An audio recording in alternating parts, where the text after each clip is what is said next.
यांच्या राजीनाम्यानंतरही मराठा क्रांती मोर्चा आता आक्रमक झाली आहे। धनंजय मुंडे यांनी सरपंच संतोष देशमुख यांची हत्या होताना व्हिडिओ कॉलद्वारे बघितली असल्याचाही गंभीर आरोप त्यांच्याकडून करण्यात येतोय। तर धनंजय मुंडे यांना 302 कलमाखाली गुन्हा दाखल करून सह आरोपी करावा, तसंच त्यांची नार्को टेस्ट करण्याची मागणी मराठा क्रांती मोर्चाचे समन्वयक सुनील नागणे यांनी केली।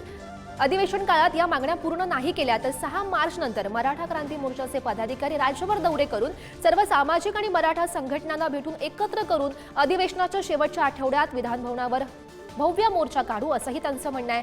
मुख्यमंत्री देवेंद्र फडणवीस आणि उपमुख्यमंत्री अजित पवार यांच्याच राजीनाम्याची मोर्चातून मागणी करणार असंही त्यांचं म्हणणं आहे। आता आपल्याबरोबर मराठी क्रांती मोर्चाचे मागणी आहेत, आपण त्यांच्याकडून काय सांगाल की आज व्हिडिओ संतोष देशमुखचे जे हत्या प्रकरणातले व्हिडिओ व्हायरल झाले होते? कसं आहे, काल रात्री टीव्ही मीडियाच्या माध्यमातून आम्ही पाहिलं की संतोष अण्णाला कशा पद्धतीनं क्रूरतेनं मारलं, त्याचे फोटो बाहेर आले।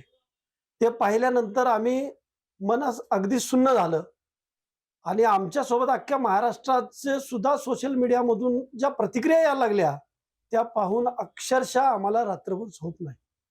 आणि एवढे हालहाल करून मारण्याचा आनंद घेणारे